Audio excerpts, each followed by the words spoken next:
How's it going, guys? I'm Kyle with Newegg TV, and welcome to another episode of Yolk'd. Today in the tech world, sources say that the first quarter of 2012 can expect to see a shortage of an estimated 4 million global PC shipments due to the recent flooding in Thailand, which is home to several leading manufacturers of the world's hard drive supply. Since the floods, hardware has doubled in price. Analysts predict that the hard drive industry won't be able to meet demands until late next year. Due to the platter at hand, because it's the platter, yeah. Two of the world's largest hard drive manufacturers, Seagate and Western Digital, have already confirmed plans to release an upcoming line of mechanical flotation devices, including the Gigaboat Drive Saver by Seagate and Western Digital's very own WestVest. But on a serious note, our hearts do go out to the victims of the floods in Thailand who have to cope with much worse than a hard drive price hike. In other news, Google has just released its facial recognition technology for its up-and-coming social network, Google+.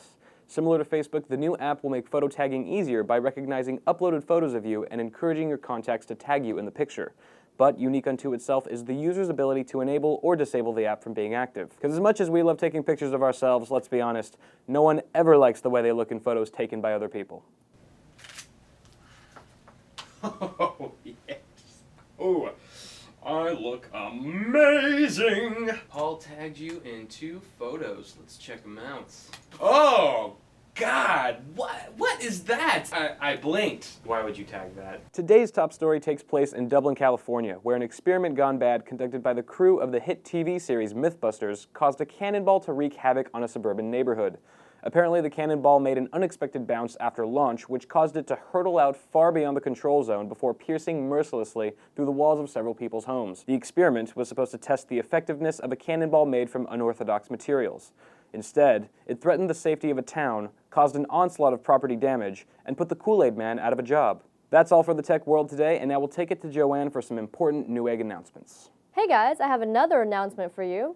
We're on our 4th and last week of the 32 and 32 challenge. It's grand finale time, so it's time to hustle. The prize pack includes airfare to Newegg.com headquarters, 2 nights hotel stay.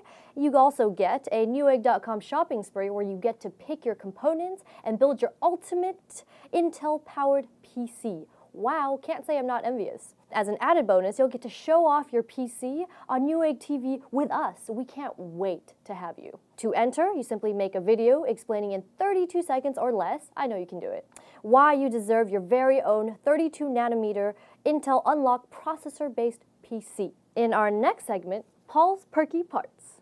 Thank you, Joanne, and welcome everyone to Paul's Perky Parts. My question this week comes from YouTube fan Machuchain, and the question is about Ivy Bridge. If you guys don't know, Ivy Bridge is the code name of the newest line of Intel processors, which will be released in 2012, or so we are told. The question is, Paul, I'm planning on building an Ivy Bridge setup. When is it released? Answer there is first half of 2012. That is the current speculation. My guess is going to be somewhere around March. That's my best guess at this point, based on the rumors I have heard. Second part of the question, will it natively support SSD caching throughout most of the chipsets released with Ivy Bridge? SSD caching, also known as Intel's Smart Response technology, allows you to pair a mechanical hard drive and a small SSD for a speed boost for your mechanical hard drive. The answer there is yes. It might not be available with all the chipsets. The platform for Ivy Bridge is going to actually be called Maho Bay. Ivy Bridge is a CPU, and Panther Point is a set of chipsets that are coming out. There's a few of those variations, but from what I understand, Q77 at least should include Smart Response technology. Again, we're talking about 2012 here, so there's still some details to be worked out. But yes, it will be included. Just make sure you check the chipset you get so you make sure it has that technology as part of it. Finally, if it is supported, will I need to do a fresh install if I buy my SSD at a later date from the original system build? The answer there is no, as long as when you're originally installing your operating system, you go into your motherboard's BIOS or UEFI, set it to RAID mode.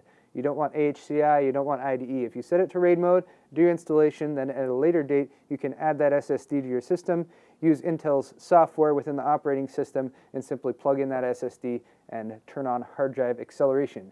And that's going to do it for Paul's Perky Parts. Hey guys, thanks for all of the positive comments on our previous episode. For those of you comparing us to other shows, we'd like to remind you that this ain't your mama's tech news show. We did get some more great suggestions, including Ronald Inhoshop's comment saying that we should name Paul's segment Paul's Computer Call, And Frank Nikita 101 suggests that we add some egg recipes to our show. We don't eat eggs here. MJ Haro 72 commented on how he found an even more expensive item priced at just below $58,000 and failed to mention that the original price was $98,000.99. And the question for today is by Sean's Macintosh asking, what is that computer case with Heather? This computer case has the Antec DF35 Black Steel ATX mid-tower case, link below, and inside is an Intel Core i7-960 on a Rampage 3 Gene motherboard with 6 GB of DDR3 RAM, an NVIDIA GTX 260 video card, and a Sente 700-watt PSU. Back to you, Kyle. All right. Thank you, Heather, and that's going to wrap up this episode of Yolk'd. If you like this video, be sure to rate, comment, subscribe, like, favorite, and anything else you can possibly do to a YouTube channel. Thanks for watching. I'm Kyle with Newegg TV, and you've just been Yolk'd.